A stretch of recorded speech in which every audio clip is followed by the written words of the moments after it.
আপনাদের সম্মুখে সংক্ষেপে বক্তব্য পেশ করবেন আমাদের গৌরব, আমাদের অহংকার, শরীয়তপুর জাজিরা 1 আসন থেকে সংসদ সদস্য প্রার্থী আমাদের উস্তাদে মোহতারাম জনাব আল্লামা হযরত মাওলানা জিয়াউল হক কাসেমি, সম্মানিত ভাইস প্রিন্সিপাল বাহাদুরপুর কওমি মাদ্রাসা। আমরা জানি মানবাধিকার দরকার কোথায়? যেখানে মানুষের অধিকার নষ্ট হয় সেখানে মানবাধিকার প্রয়োজন হয়। কিন্তু আমরা দেখলাম ইরাকে মানবাধিকারের অফিস আছে, গাজায় মানবাধিকারের অফিস আছে, ফিলিস্তিনে মানবাধিকার অফিস আছে, কিন্তু সেখানে মানবাধিকার কোনো সময় মুসলমানদের কোনো অধিকার রক্ষার কোনো কথা বলা হয় নাই। তাহলে মানবাধিকারটা কেন?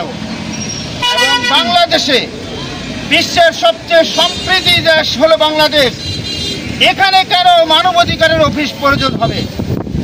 এই পরিকল্পনার পিছনে রয়েছে আমাদের 3 পার্বত্য অঞ্চলকে 7 সিস্টারের সাথে খ্রিস্টান বানানোর একটা পূর্ব পরিকল্পনা, এবং বাংলাদেশে নারীদের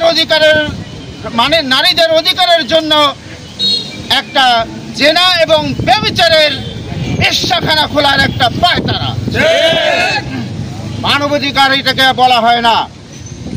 আমরা এই মানবাধিকারের বিরুদ্ধে সোচ্চার হব যদি বাংলাদেশে জাতিসংঘের মানবাধিকারের ঠিকানা স্থাপন হয়, তাহলে আরেকটা কারবালা হয়ে যাবে। আমরা বলতে চাই, মাননীয় প্রধান উপদেষ্টা, আপনাকে এই দেশের মানুষের রক্তের বিনিময়ে এদেশের স্বাধীনতা, এদেশের সার্বভৌমত্ব রক্ষার জন্য বসিয়েছেন। কোন ইঙ্গো মার্কিন এজেন্ডা বাস্তবায়নের জন্য আপনাকে অধিকার দেওয়া হয় নাই।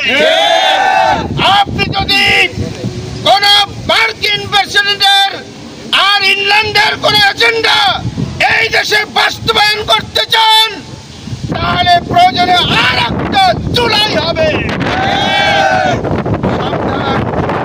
আপনাকে অনেক শ্রদ্ধা করে এদেশের মানুষ, এদেশের জনগণ আপনাকে একজন আন্তর্জাতিক ব্যক্তিত্ব হিসেবে, একজন মাননীয় ব্যক্তিত্ব হিসেবে এই দেশের আপনার ক্ষমতা কোনো নির্বাচিত ক্ষমতা নয়, এদেশের জনগণের ম্যান্ডেটে আপনি আসছেন। সুতরাং জনগণের ভাষা যদি বুঝতে অক্ষম হন, তাহলে আপনার পরিণতি ভয়াবহ হতে পারে। মোহতারাম হাজিরিন, আমরা এই মানবাধিকারের নামে যে 3 বছরের চুক্তি করা হচ্ছে, এই চুক্তিতে আমরা দেখেছি তারা একটা চুক্তি করেছে এদেশের আইন অনুযায়ী তাদেরকে বিচার করা যাবে না। তার মানে হলো তারা যদি কোনো অন্যায় করে, তাহলে এই দেশীয় আইন দ্বারা তাদেরকে বিচার করা যাবে না। এটা একটা মারাত্মক, দেশের জন্য, দেশের সার্বভৌমত্ব নষ্টের একটা হুমকির সমূহ। ইতিমধ্যে আমরা দেখেছি ঢাকা মেডিকেলে একটা করিডোর খোলা, একটা কাউন্টার খোলা হয়েছে, ট্রান্সজেন্ডার কাউন্টার। আপনি ক্ষমতায় আসার সাথে সাথে জাতিসংঘ মানবাধিকারের চুক্তি করার সাথে সাথে এই কাউন্টার খোলা হলো। এইটা কি বোঝা যায়? দেশের জন্য একটা অশনি সংকেত। আমরা অনতিবিলম্বে এই কাউন্টার বন্ধ করার জন্য দাবি জানাচ্ছি, এবং মানবাধিকারের নামে যেই অফিস খোলা হচ্ছে, এই অফিসকে